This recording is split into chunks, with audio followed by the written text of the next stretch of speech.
Hola, ¿cómo están? Bienvenidas y bienvenidos a un nuevo capítulo de Influyentes aquí en CNN Chile. Hoy día empezamos nuestra séptima temporada, la temporada 2026 de este programa de entrevistas en profundidad en que ya hemos hecho más de 400 entrevistas a personajes clave del acontecer nacional. Hoy día partimos esta séptima temporada con un especial del 8M, Día Internacional de la Mujer, y para eso vamos a conversar con Francisca Yunemann, es abogada, presidenta ejecutiva de Chile Mujeres, y también conversaremos con la psicoanalista y escritora Constanza Michelson. Parte entonces Influyentes.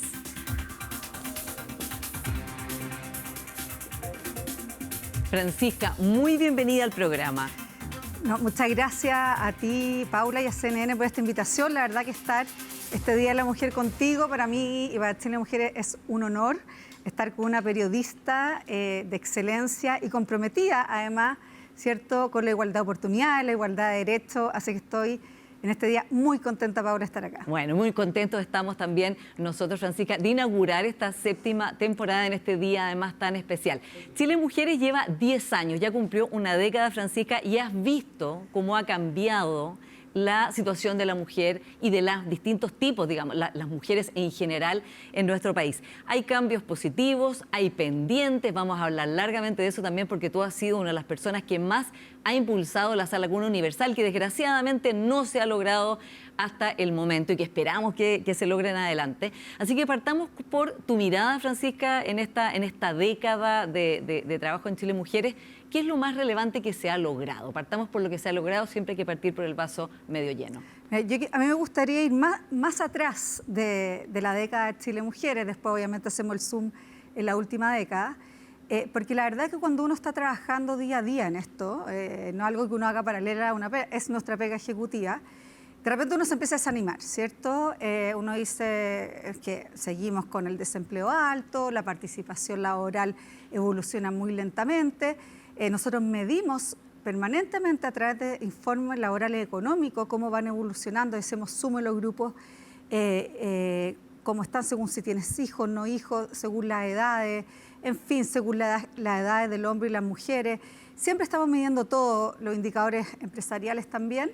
Entonces ahí uno va viendo que hay una evolución bastante lenta en la última década.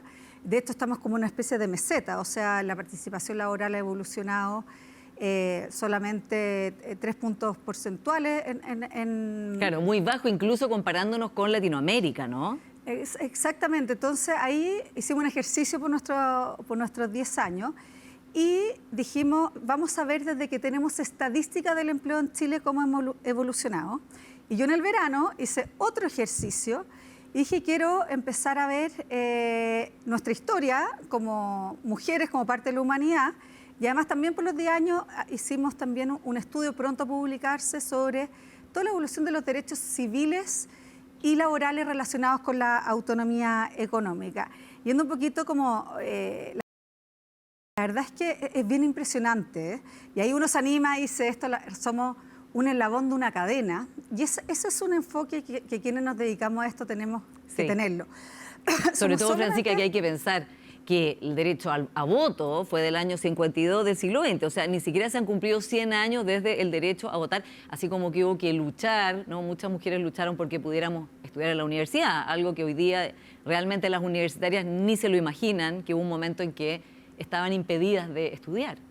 Exactamente, o sea, por ejemplo, el derecho a voto lo tuvimos un siglo después que los hombres pudieron votar. Y elegir, ¿cierto?, a su presidente, porque la presidenta que hemos tenido fue mucho después, cuando ya se ha por sentado el derecho a voto femenino. Ir a la universidad, 35 años después que los hombres. Ir al colegio. Las mujeres tuvieron una educación escolar 4 décadas después que los hombres. Las primeras parlamentarias también fue la misma reforma, ¿cierto?, donde se nos dio el derecho a voto. Ahí recién pudieron... ¿cierto? Tuvimos a Inés Enrique como la primera diputada y ha sido, y estamos hablando que es una historia muy reciente, claro. Es una historia muy reciente, y si es que uno mira lo que es el empleo propiamente tal, tenemos estadística recién hace 4 décadas. Ahí el INE ya empezó con, ¿cierto?, estas encuestas de empleo, con los datos que tenemos ahora, y podemos decir cómo hemos evolucionado en solo 40 años. Es muy poquito de lo que es nuestra historia si pensamos que el trabajo como lo entendemos hoy en día se entiende recién en parte de la revolución industrial del siglo XVIII. O sea, Claro. Hay que tener un poco de perspectiva histórica para atrás. Y la verdad es que hay transformaciones profundas. O sea, en 4 décadas pasamos de una participación laboral que no del 30% a estar por sobre el 50% hoy en día. En ese entonces, 1 de cada 4 mujeres que trabajaba lo hacía en una casa particular. Era trabajadora de casa particular.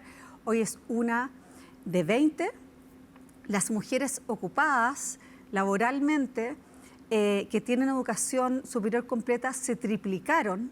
Las mujeres solas que sustentan, no necesariamente solas, pero que son las principales proveedoras del hogar, ya estamos casi siendo la mitad. O sea, han habido transformaciones sumamente profundas que te animan a decir, este es un camino que no es lineal, no vamos a subir todos los años y todas las décadas de forma igual, pero tenemos que seguirlo empujando porque no son transformaciones naturales. Claro, exactamente, no van solas con el cambio cultural, como se dice, ¿no? De hecho, que las estadísticas muestran que si se espera el cambio natural, se van a demorar 120 o 130 años en haber plena igualdad entre hombres y mujeres, algo que ni tú ni yo vamos a ver. Francisca, hablabas tú de cómo animarse, ¿no? De cómo encontrar en estos logros, estos avances, una manera de animarse. Tú escribiste una columna cuando la sala cuna, digamos, universal, ya era claro que no iba a salir en este periodo parlamentario, que se llamaba Desolación, que fue muy elocuente en que tú decías, realmente, después de todo lo que se ha luchado y que se ha consensuado, y tú fuiste un artífice, ¿no?, de que también sectores que quizás estaban renuentes, que no eran afines al gobierno, se pusieran de acuerdo, ¿no?, con este gobierno en sacar adelante esa lacuna universal, porque justamente como ustedes en Chile Mujeres han medido a lo largo del tiempo, no tener con quién dejar a los hijos es una de las razones por las cuales muchas mujeres no pueden trabajar y están condenadas entonces a la pobreza, ¿no? Además del beneficio, por supuesto, para los niños y las niñas de recibir la estimulación temprana.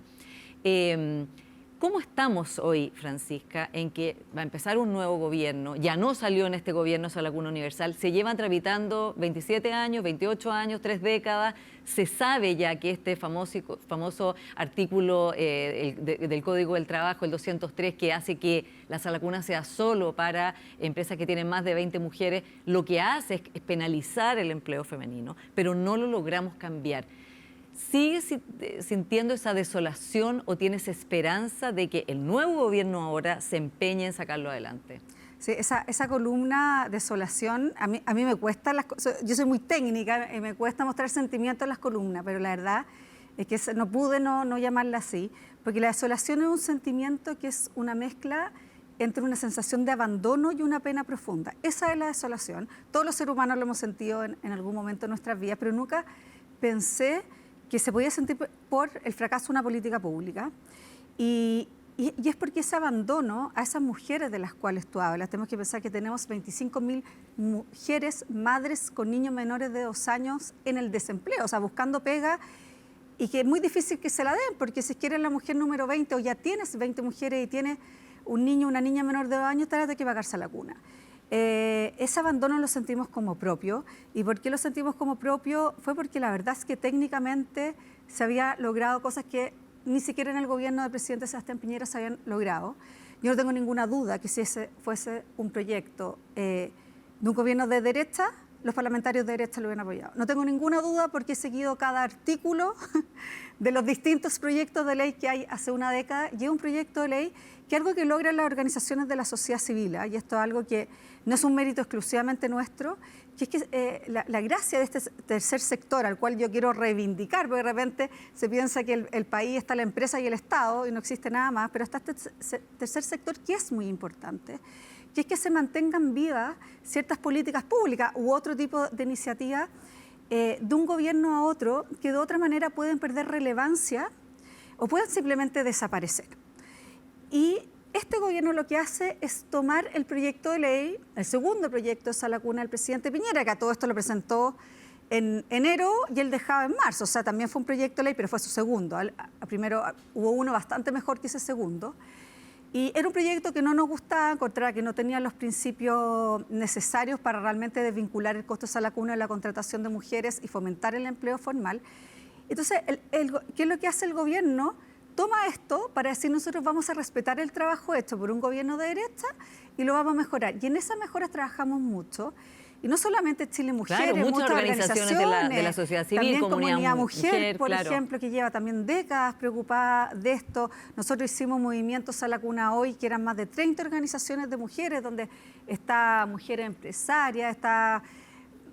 Pucha, o sea, claro, no puedo y de 30, distintas, pero la y Francisca, Fundación de Ronda, distintas sensibilidades, muchas también de esas organizaciones con sensibilidad más de centro derecha, ¿no? También personas que trabajaron en el gobierno del expresidente Piñera, como María José Abud, también, que fue subsecretaria del Ministerio de la Mujer, apoyando este proyecto de Sala Cuna. Exactamente, la María José Abud y Soledad Ormazábal fueron las técnicas de senadores de derecha para llegar a nuevos acuerdos post-octubre del año pasado, donde ya se había aprobado las indicaciones por parte de la Comisión de Trabajo y pasó a Educación. O sea, también habían economistas que entendían mucho este tema, que tenían avalados los informes financieros del gobierno. Bueno, y lamentablemente por temas políticos no se llegó. Entonces se pregunta qué pasa ahora. Claro, no porque sabemos. ¿qué pasa ahora? Porque ahora lo que el gobierno entrante ha dicho, en particular su ministro de Hacienda, es que los cálculos estaban mal hechos y que es un tema que les importa. De hecho, está en su programa de gobierno, ¿no? Y lo comentó en los debates presidenciales el presidente electo José Antonio Kast, de que Sala Cuna Universal era algo que iban a empujar. Sin embargo, no hay claridad qué pasa. ¿Este proyecto se va a mejorar, se va a guardar? ¿Qué es lo que visualizas tú? No lo sabemos, Paula. Nosotros hemos pedido reunión por Sala Cuna con el futuro ministro Jorge Quirós. Bueno, yo estaba hablando también, he hablado bastante con el senador José García, con el futuro, bueno, que también es futuro ministro, con el futuro ministro Claudio Alvarado. Pero la verdad es que es un tema fiscal, necesitamos juntarnos obviamente con el futuro ministro de Hacienda y esperamos poder tener la reunión, todavía no la tenemos, pero ese informe fiscal está avalado no solamente por organizaciones como Chile Mujeres, sino que por economistas que están identificadas con un sector de derecha como María José Abud y Soledad Ormazábal. Entonces, la verdad es que yo no creo que el problema sea un problema financiero. ¿Cuál crees tú que fue el real problema? Sí.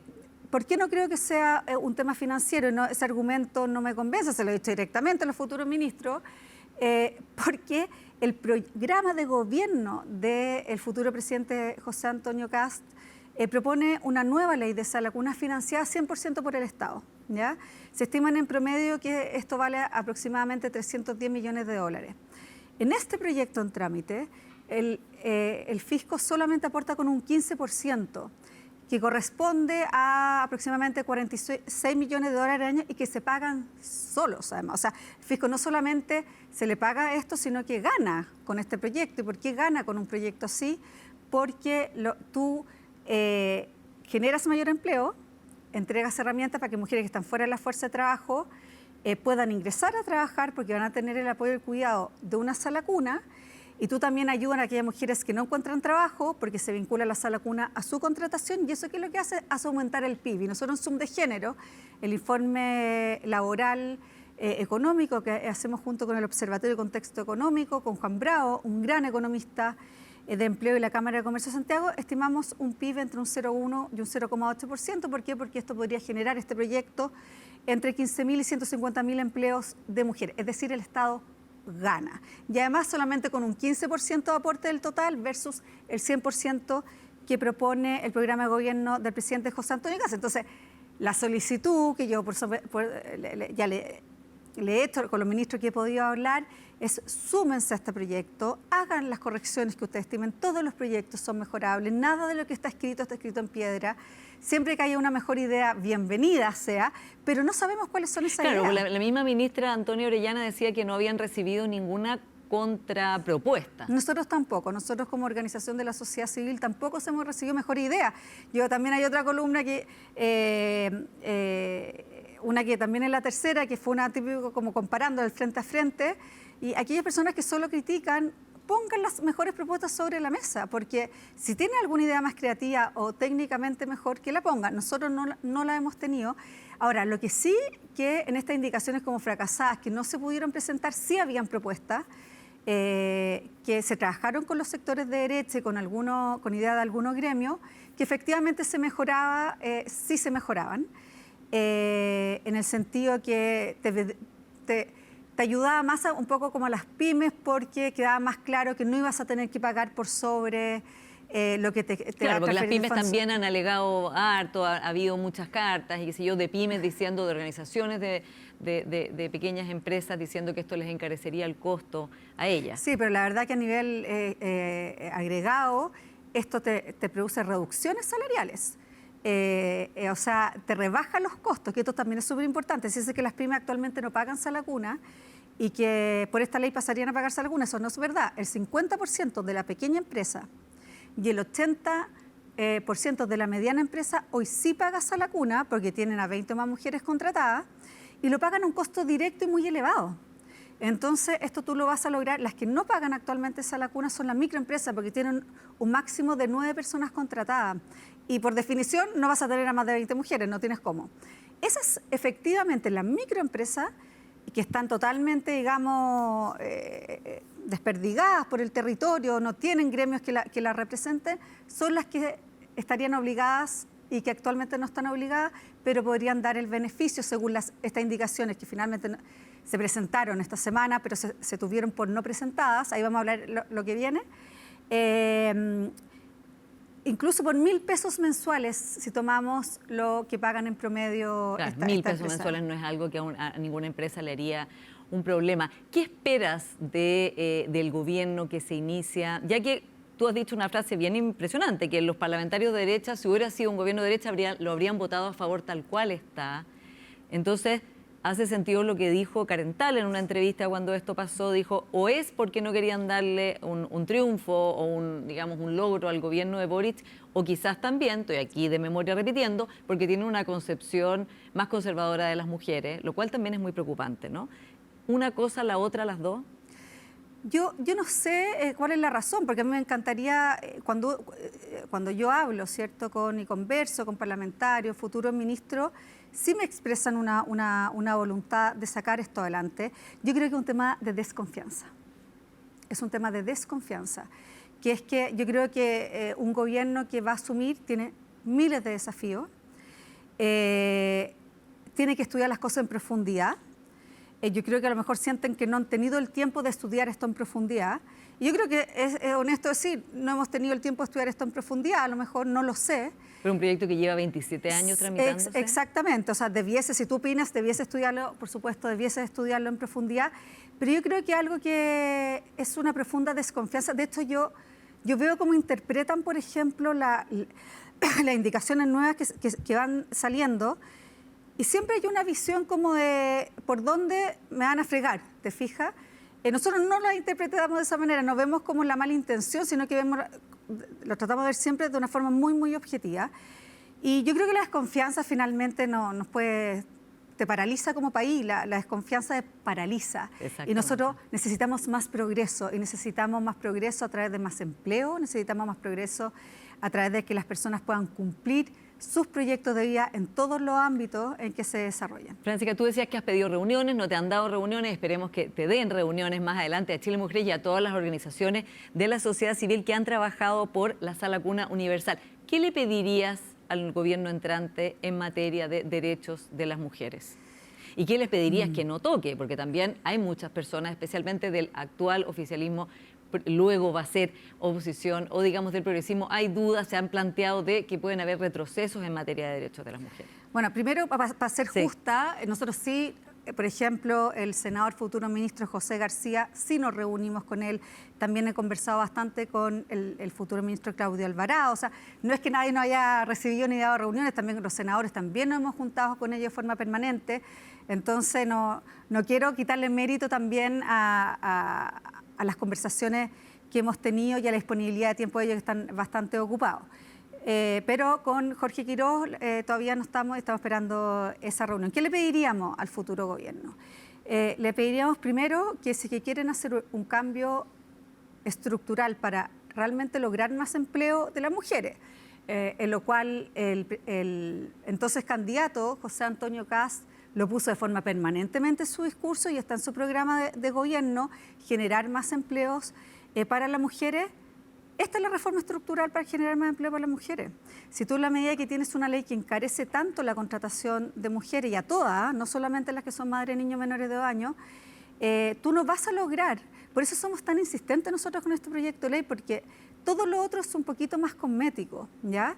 Entonces, primero que se sumen, el presidente José Antonio Kast se comprometió a tener una nueva ley de sala cuna en sus primeros 90 días de gobierno. La única forma de sumarse a esto, que las mejore. Nosotros estamos abiertos también a tener todas las ideas nuevas que nosotros perfectamente no se nos ha ocurrido, si no somos una genia, digamos, que tengamos toda la respuesta. Pero partir a foja cero no va a estar es que en 90 no lo va a días. lograr, claro. O sea, para cumplir esa promesa no lo logrará. Y lo otro que yo también creo que hay una gran posibilidad, que conversa muy bien con lo que también este gobierno quiere, es aumentar los márgenes de la libertad, la forma que tú trabajas con seguridad social.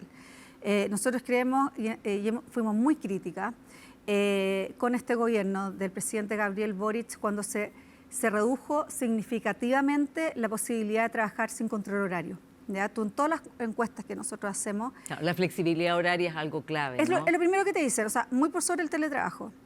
En una encuesta que hicimos junto a Cifra, Chile Mujeres y Cifra, que salió ahora también publicada, te muestran, y tanto hombres como mujeres, cuando tú les preguntas cuál sería la medida que ayudaría más, ¿cierto?, a trabajar flexibilidad horaria, sala cuna. ¿Cuáles son las medidas que te ayudarían más, ¿cierto?, a conciliar un trabajo formal con la decisión de tener hijos o hijas?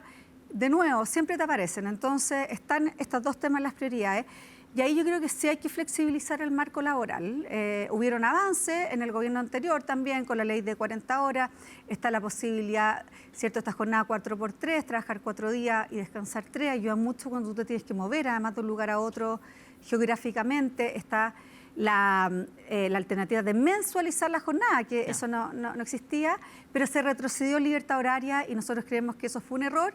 Y ahí ojalá es que también el presidente, futuro presidente, y nosotros feliz de colaborar con el ministro Raúl, además, en una reforma significativa del Código del Trabajo. Y se nos va acabando el tiempo, Francisca, pero ¿qué pasa, qué esperas de este gobierno en temas que hay controversia por lo menos con lo que autoridades del gobierno han declarado antes? Por ejemplo, ley de cuotas en directorio, una ley que se aprobó, que Chile Mujeres trabajó también bastante para que diera la luz, ¿no?, que tienen que haber una cierta cantidad de mujeres mínimas en los directorios y con un periodo para que las empresas se adapten y todo, pero que ya partió, ¿no? ¿Tú esperas que haya continuidad de esa política? Y también te lo digo, lo linkeo con el informe que acaban de hacer ustedes con el Ministerio de Hacienda, que muestra que estamos estancados en presencia de mujeres en cargos de, digamos, de primera línea. 17% en directorios, 23% en gerencias de primera línea, y hay empresas, que creo que es un tercio, que no tienen ninguna mujer en la primera línea, que son números que no corresponden para el desarrollo que tiene Chile, y por supuesto revelan que hay talento femenino que se está desperdiciando, no alcanzando todo su potencial. Bueno, efectivamente esa ley de más mujeres en directorio la va a tener que implementar este gobierno. O sea, ya en enero ya tiene vigencia. Es una ley que no solo Chile Mujeres, también Comunidad Mujer, Redman, el Instituto de Directores participamos. Y la visión de Chile Mujeres y el aporte, Paula, es que a nosotros nos gustaba mucho el modelo de cuota recomendada, porque nosotros en el estudio que hemos hecho, que se llama Modelo de Diversidad de Género en los Directorios, vimos que era una cuota que se adapta muy bien a la cultura chilena y que produce avances importantes. Entonces, el gobierno quería una cuota obligatoria y lo que logramos fue que se estableciera un modelo híbrido que fuera más amigable con nuestra cultura y que te permitiera una evolución, ¿cierto?, con un tiempo de cuota completamente solamente recomendada, luego un indicador que te diera flexibilidad para ir midiendo y eventualmente, ¿cierto?, ahí ir ajustando a las empresas que no están respondiendo. Nosotros somos mucho de la concepción, de la convicción, que tenemos que siempre hacer reformas que vayan avanzando. Nosotros no queremos, de nuevo, que se produzcan de forma natural y espontánea. Hay que ir empujando, pero de una forma que después no se produzcan, ¿cierto?, estas reacciones contrarias como las que estamos viendo en el mundo en general y también la estamos viendo en Chile. Entonces, ¿qué yo espero en general del próximo gobierno? Lo que esperamos es que efectivamente el tema de la mujer no deje de ser un tema, porque es un tema de justicia. Esto es puro dato duro y es pura realidad. Y sobre todo, vámonos a la CACEN, Paula. Si nos vamos a las mujeres de menores ingresos, porque nosotros no solamente en Chile Mujeres, y hablo de nosotros, porque somos nosotros y nosotras, porque Chile Mujeres tiene una estructura mixta, compuesta por hombre y mujer en su directorio y en su consejo asesor, realmente tenemos una convicción muy, muy grande de cómo tú vas haciendo todas estas transformaciones profundas de la mano y de forma consistente entre la política pública y la política privada, ¿ya?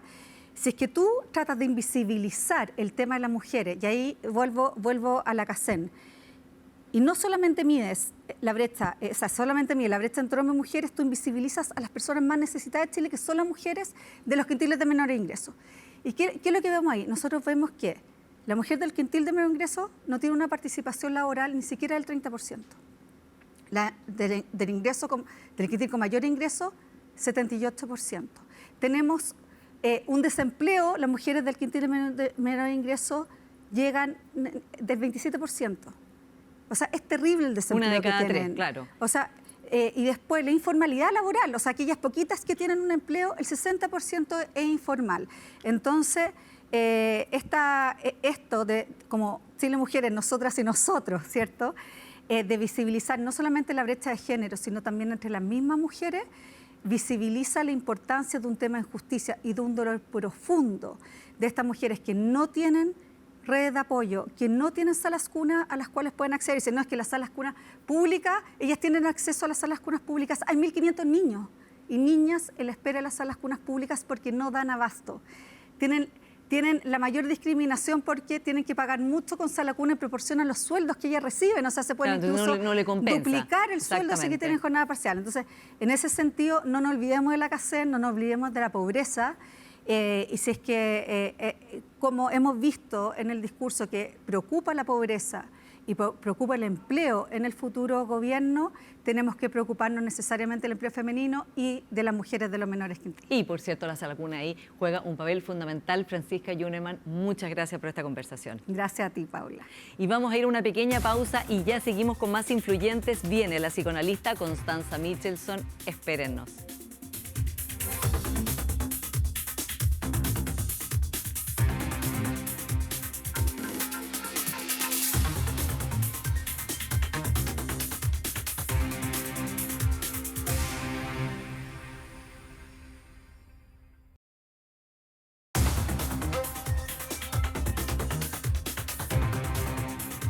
Ya estamos de vuelta acá en Influyentes con nuestra siguiente invitada, la destacada psicoanalista Constanza Michelson, también premiada escritora. Muy bienvenida, Constanza. Muchas gracias, Paula. Bueno, estamos en este especial de 8M, Día Internacional de la Mujer, en que estamos reflexionando sobre el presente, el futuro, qué está pasando hoy día con las mujeres en toda su diversidad en Chile. Constanza, tú que eres una aguda observadora de nuestra sociedad, de los cambios sociales, de las tendencias, ¿cómo estás viendo la situación de las mujeres en plural en nuestro país? Mira, cuando venía para acá, bueno, observo, y bueno, está la cárcel acá cerca, ¿no? Y estaba la fila esperando, me imagino, entrar a ver a las visitas, y casi puras mujeres. O sea, casi siempre en las filas de las cárceles hay puras mujeres. Yo pensaba, ¿qué pasó en toda esta vuelta, ¿no? En esta ola súper fuerte, feminista, y hoy día esta especie de contragolpe, ¿no? Que cada vez que hay como ¿cómo decirlo?, un movimiento contrarrevolucionario, si tú quieres, se apunta muchas veces a las mujeres de vuelta, como si las mujeres fueran una llave, digamos, que es como a veces se abre y luego se cierra. A mí una psicoanalista inglesa, Judith Mitchell, me lo dijo hace muchos años, me dijo, fíjate que la lucha de las mujeres es la más larga, va y vuelve, va y vuelve. Y ahora me parece que estamos en eso. O sea, cuando pensaba en el tema de las mujeres en la fila de la cárcel,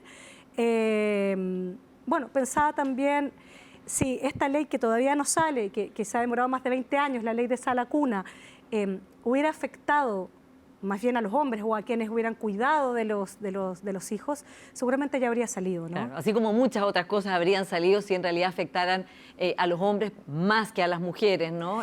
Claro, está como asociado que las mujeres hacen la fila. Claro, las mujeres son las que Hacen la cuidan, fila, ¿no? sí. Bueno, y de hecho está estudiado por las personas que trabajan además en las cárceles que las mujeres van a ver, o sea, los presos hombres tienen visitas que son mujeres, su madre, su pareja, su hermana. y que las presas mujeres no las va a ver nadie. Lo cual habla, ¿no?, de quiénes son las personas que están en el cuidado. El cuidado justamente es uno de los temas que hoy día se ha puesto tímidamente en la escena de lo público, Constanza, por el mismo hecho de que las mujeres son las que cuidan, de que es muy escasa la corresponsabilidad todavía y que les toca cuidar a los hijos, pero también a toda la familia, Sí. a los padres que van envejeciendo. ¿Cómo estás viendo tú esa realidad? O sea, precisamente eso, en la medida en que la sociedad está envejeciendo, o sea, veo a personas un poco de mi generación, como están cuidando, haciéndose cargo, pero también los hijos, ¿ah? Acá tengo que ser justa, que son los hijos y las hijas de personas mayores, como están al cuidado. O sea, todo el sistema de cuidados sigue recayendo, principalmente en las mujeres, es cierto, pero también en las personas, es decir, como que no hemos logrado pensar el tema del cuidado, si bien me parece que en los últimos años el tema del cuidado empezó a politizarse, pero creo que al mismo tiempo se empezaron a politizar tantas cosas que de repente perdimos la aguja, me parece a mí. Mira, hace poco, lo voy a mostrar con este ejemplo, encontré, por algo en lo que estoy trabajando, estoy leyendo mucho sobre la Grecia antigua, entonces hay un helenista que se llama, justo se me fue, pero de ahí la recupero. Ella tiene un libro sobre el luto de las mujeres en Grecia, ¿no? El luto estaba como medio reprimido, así esta cosa del llanterío de las mujeres, no. De hecho, Sócrates, cuando, cierto, va a morir, ¿no?, por la cicuta, entra su mujer y él, más o menos que dice, saquen a la llorona, o sea, esto no, ¿te fijas?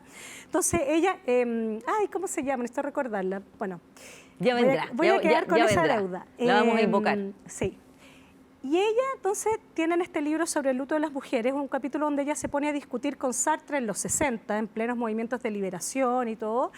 Se pone a discutir en la puesta en escena que él hace de una tragedia griega que se llama Las Troyanas, de Eurípides, que es espantosa porque ¿qué pasa con todas las mujeres después de la guerra?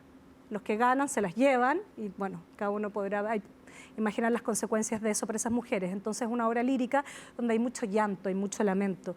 Y es muy bonito porque hay una palabra que ella dice que se repite, que es el aei, que significaba siempre, y de ahí parece, o ella lo relaciona, que viene el ayayay, del dolor, lo que duele para siempre, ¿no? Eso que está en las mujeres. ¿Y qué hace Sartre? Dice, borra todo lo lírico, borra todo el llanto, borra todo eso que es de las mujeres y le pone palabras políticas, de la liberación, de la emancipación anticolonial, y dice, es un estúpido, es muy insolente, ya por eso quiero recordar su nombre. Y dice, Sartre cree que la política es eso, el discurso, y yo creo que en eso nos pasó, por eso voy a eso, es puro discurso, pero nunca escuchó a las mujeres, a las que están en la fila de la cárcel. Sí. No, muy buen ejemplo. Constanza, ¿y cómo estás viendo este retroceso o este backlash que se llama, ¿no?, respecto de los avances de las mujeres? Pensemos además que digamos, la última ola feminista muy importante y global fue el movimiento Me Too, ¿no?, que empezó con mucha fuerza. Y después el péndulo, ¿tú crees que está volviendo hacia revertir parte de esos avances? ¿O lo ves como una reacción que va a tener un tiempo? Porque ya hay ciertos derechos que, desde luego, las mujeres más jóvenes no están dispuestas a claudicarlo. Yo creo que cada ola, cada movimiento deja algo, desde luego. Y nada es para siempre. O sea, yo creo que el error en el que estamos es esta cosa de que cada movimiento cree que triunfó y quiere, o sea, una cosa muy llamativa, yo pensaba en los últimos años, es que los jóvenes, o quizás porque no tenían hijos y tenían que educar a alguien, pero empezaron a tratar de reeducar a los grandes, a los padres, que era una absoluta falta de respeto, me parecía a mí, de cómo hablar, de cómo era el sexo, de cómo es... O sea, se supone que esto se iba a tratar de abrir y más bien fue como cooptar lo que se abría, o sea, las cosas empiezan a ser así. Y fue un movimiento muy autoritario. Yo siempre me pregunto, más allá de los contenidos, que por supuesto esos contenidos del progresismo yo los comparto, pero los modos, a veces yo soy psicoanalista y yo, digamos, nosotros más que escuchar lo que la gente dice conscientemente, escuchamos cómo uno dice, ¿no? Cómo uno actúa. Ahí hay más verdad que lo que uno cree decir. Claro. Y me parece que en los movimientos sociales de los últimos tiempos hubo mucho autoritarismo, no estoy diciendo nada nuevo. Pero además yo creo que se rompieron unos modos que tienen que ver con esa ficción que nos protege, que se llamaba los modos democráticos. Y cuando tú rompes eso, liberas a los monstruos.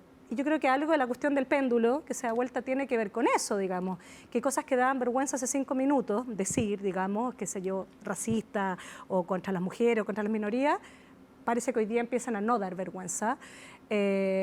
o sea, de verdad la guerra cultural se transformó en una especie de guerra, digamos, y yo creo que hoy día sí hay liderazgos que están en una especie de guerra de vuelta contra las mujeres. Sí, ¿qué de liderazgo, por ejemplo? No sé, bueno, estoy pensando en todas estas que se llaman derechas alternativas, Donald Trump,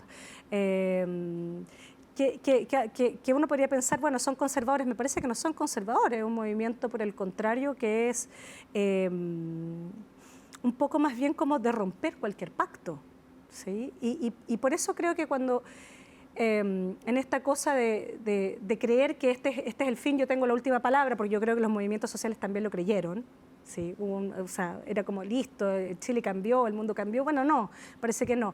No vayan a creer los otros que cambió también. O sea, todos son ciclos. Claro. Yo creo que cuando uno va creciendo y que juntas más años te vas dando cuenta realmente cómo son ciclos en la juventud, no te das cuenta.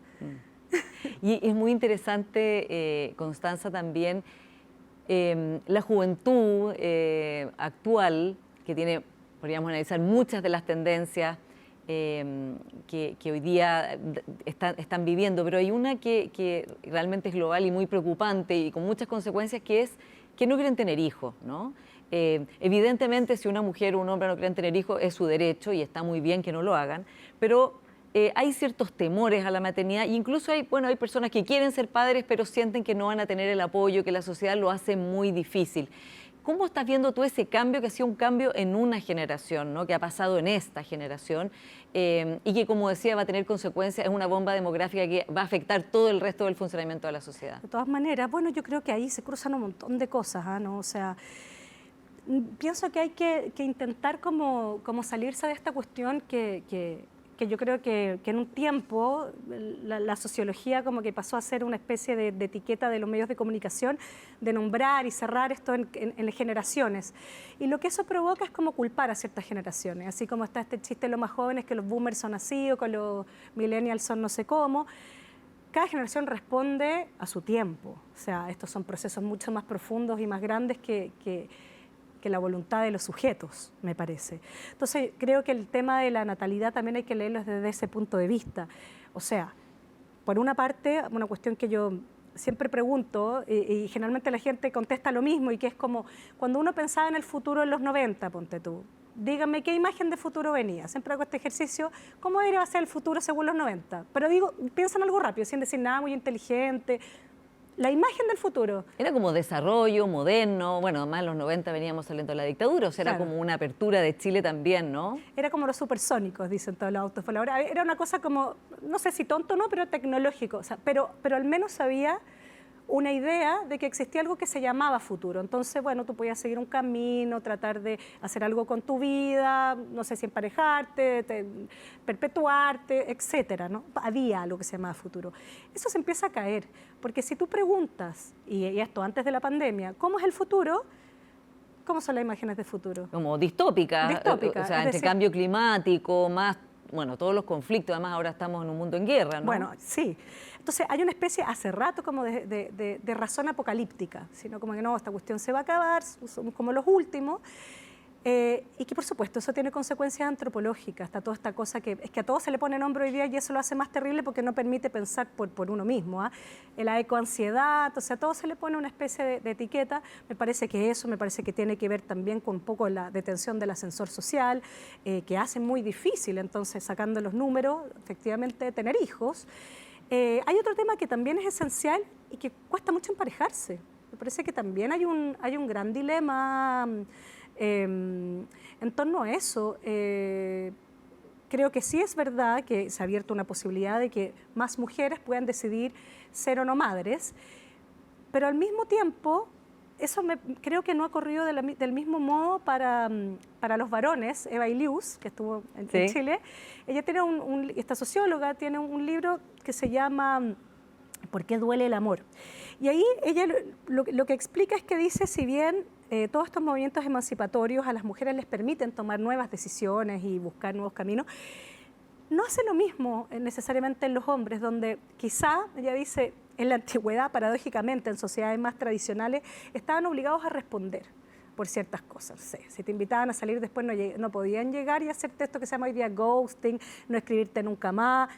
Todas esas cosas que hoy día son posibles, digamos, y donde también se rompe un cierto pacto de respeto en las relaciones. Y sumado a eso, que lo que decía Lady Luz es que, claro, hoy día también tener hijos o casarse no tiene ningún prestigio especial, como lo tuvo, qué sé yo, en sociedades también anteriores. Por lo tanto, se pueden demorar más, tener mucho más tiempo, pero las mujeres todavía tienen el mismo tiempo de siempre, un poco más tal vez por la ciencia, pero tampoco mucho pero más. el ciclo biológico de las mujeres tiene un límite distinto Exacto. que el de los hombres. Entonces, ese desajuste genera que a cierta edad muchas mujeres que todavía quieren seguir teniendo hijos, o lo piensan por lo menos, les genera un problema y una ansiedad también en las relaciones. Y si son heterosexuales, bueno, claro, los hombres tienen más tiempo, se pueden dar más vueltas, hay más facilidad también para los encuentros sexuales en la medida que hay una sociedad que es más libre. Entonces, ¿por qué tener, o sea, cómo decirlo? El no, y esto también, o sea, esto corre en la psicología, pero también en la cultura, el no hace bien, o sea, el límite. Y hoy día piensa que estamos en la cultura del not, que es las cosas not son las cosas pero sin el dilema, o sea, las cosas que no te obligan. Uno realmente piensa, con esto cierro, pero cuando uno dice enseñemos pensamiento crítico, el pensamiento crítico no se enseña, el pensamiento se padece. Y es crítico cuando algo te pasa. Y si nadie te dice no, si no hay un límite para algo, no te cae, no estás obligado a pensar. Puedes repetir pensamiento crítico, repetir frases, que no es lo mismo que el pensamiento que realmente te atraviesa y te obliga como a responder con algo. Y uno crece en esos momentos. O sea, la gran pregunta es ¿qué significa crecer hoy día? Y quienes crecen, ¿no? Y si los padres están dispuestos a decir no también, ¿o no? Padres de estos jóvenes Es súper difícil porque, o sea, por varias cosas, digamos. Es difícil decir que no porque, no sé, hoy día los más chicos te pueden decir, no, o sea, los papás siempre somos medio mentirosos, uno no sabe todo, obviamente, pero uno tiene que decir algo por los hijos. Pero ya está el teléfono y te pueden decir, o sea, ¿para qué te voy a preguntar a ti si le puedo preguntar a la inteligencia artificial?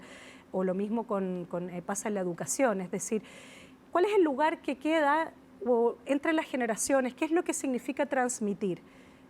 Yo creo que hoy día transmitir, me lo voy a decir así, ojalá no se enojen, pero cuando en los chats de apoderado aparece esta especie de repunto de psicosis, que las pantallas, que esto van, o sea, a todos se les va a freír el cerebro a los hijos, como una especie de profecía griega, o sea, aquí no hay cómo, esto va a terminar mal.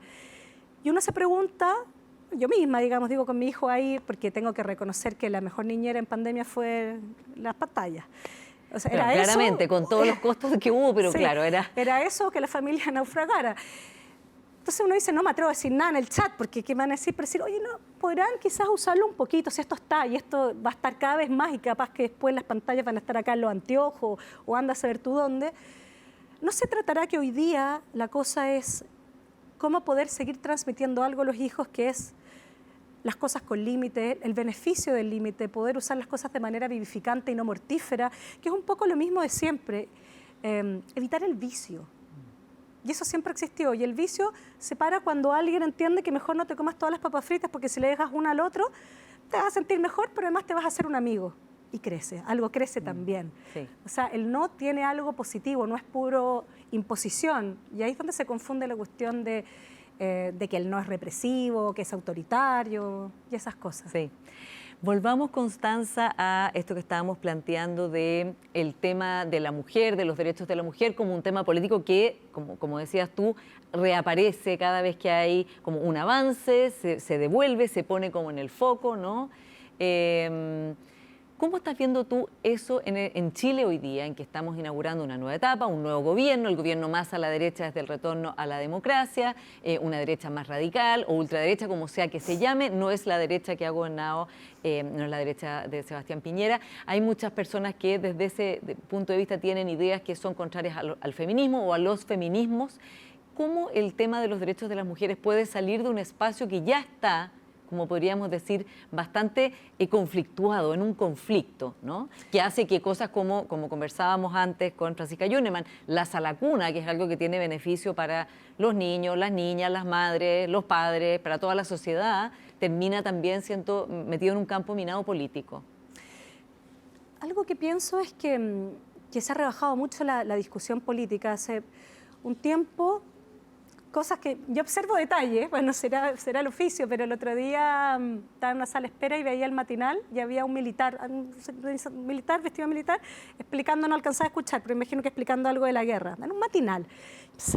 si uno traza la línea de qué pasó con los matinales, habla un poco de lo que nos ha ido pasando, como del asunto cultural. Sepo, hace, qué sé yo, 20 años los matinales, me acuerdo, eran los periodistas que estaban con el agua hasta acá, no opinaban los periodistas, iban a rescatar a la señora que se quedó atrapada con el agua, o el servicio social, no había política. El matinal tenía ese lugar como de apoyo comunitario. No estoy diciendo que todo tiempo pasado fue mejor, solo estoy constatando algo. Claro, como describiendo. Luego todo se volvió político, o empezó a tener lenguaje político, que también es cuestionable. Y entonces los matinales también empezaron, también los periodistas a opinar, y todos empezaron a opinar y todo se volvió político, todo, hasta lo más banal se volvió político. Si como se sentaba uno en el metro, me acuerdo que era como una discusión con algunas feministas, que era como si los hombres sentaban con las piernas abiertas y que le pusieron un nombre en inglés a eso, era machista o no. La verdad es que empezó a caer como en un asunto, como si todo se vuelve político, todo se trivializa. Y hoy día termina el matinal en... O sea, militares, digo, bueno, ese ha sido como la... ¿Qué pasó entonces con todo ese entusiasmo y toda esa cuestión política?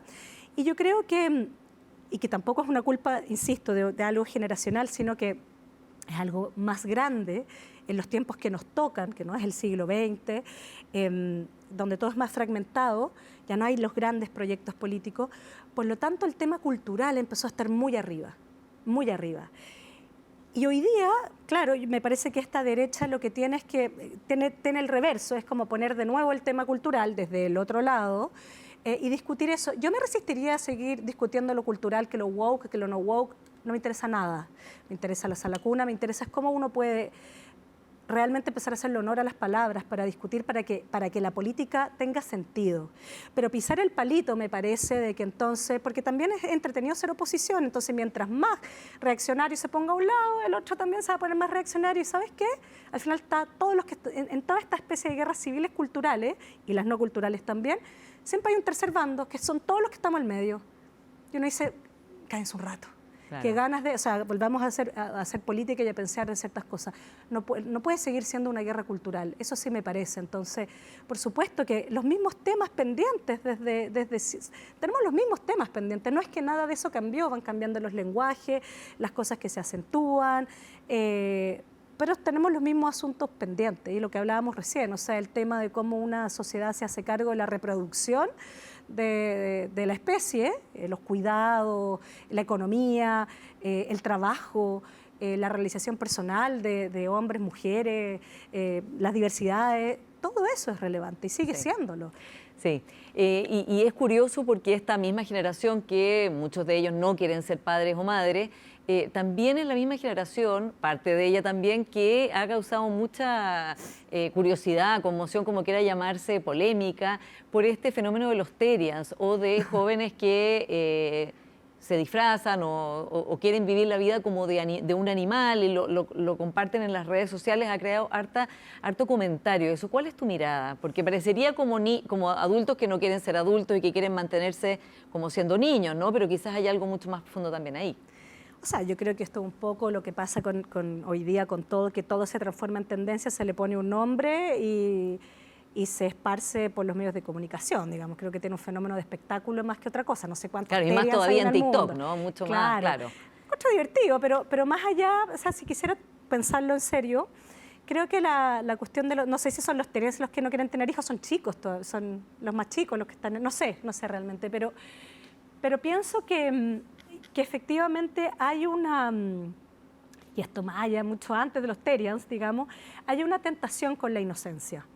¿Sí? Esto partió hace rato, a propósito de las guerras culturales.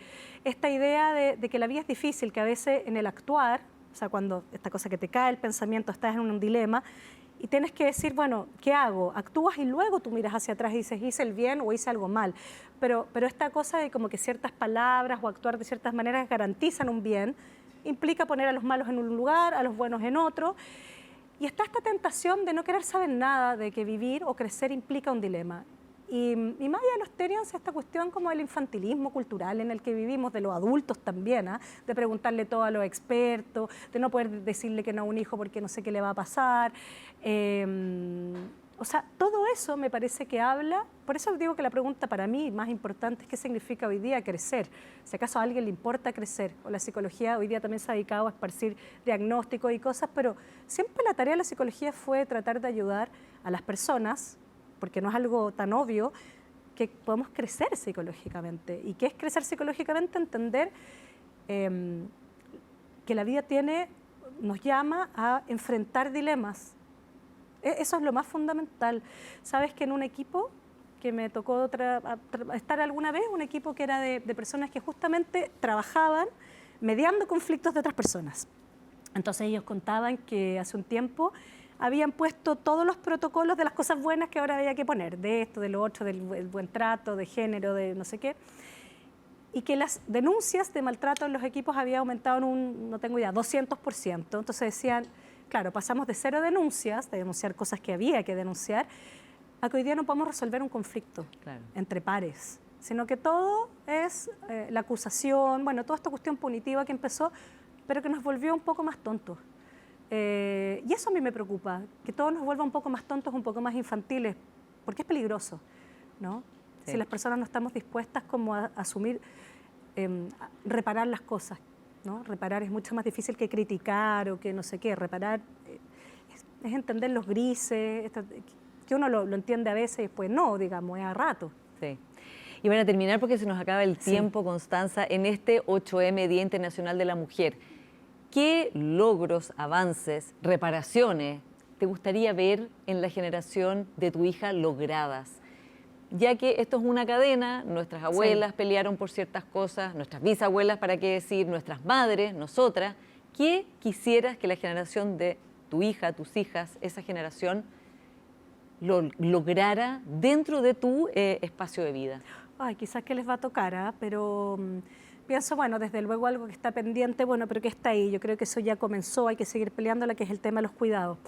Pero pienso otra cosa más, si me preguntas, creo que hay algo que sí es preocupante y que es la nueva segregación entre los sexos, esta especie de paranoia cruzada que hay entre los sexos. Desconfianza. Desconfianza, paranoia, acusaciones cruzadas, o sea, hay una especie de una separación donde debería haber eros, donde debería estar lo erótico, ¿no? Y yo creo que eso le hace mal al mundo, o sea, que de alguna manera siempre la relación entre los sexos ha estado escrita, digamos, la cultura trata de hacer algo con eso. Y en la nuestra particularmente, de la cual nos tenemos que hacer cargo, algo se segregó muy fuerte y todo indica que esta el péndulo hacia ese lado, digamos, más reaccionario en la política va a seguir acentuándolo. Bueno, no sé, los estudios dicen en los países desarrollados que los encuentros sexuales, sobre todo en personas jóvenes heterosexuales, ha disminuido muchísimo. Algo pasa. Y donde no hay eros, hay tánatos. Exactamente. ¿Aída Míguez era la escritora?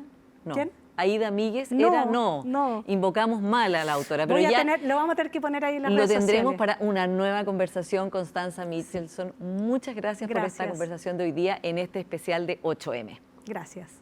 Y a ustedes, como siempre, muchas gracias por su sintonía y por su compañía en este inicio de la 7ª temporada de Influyentes. Nos vemos la próxima semana.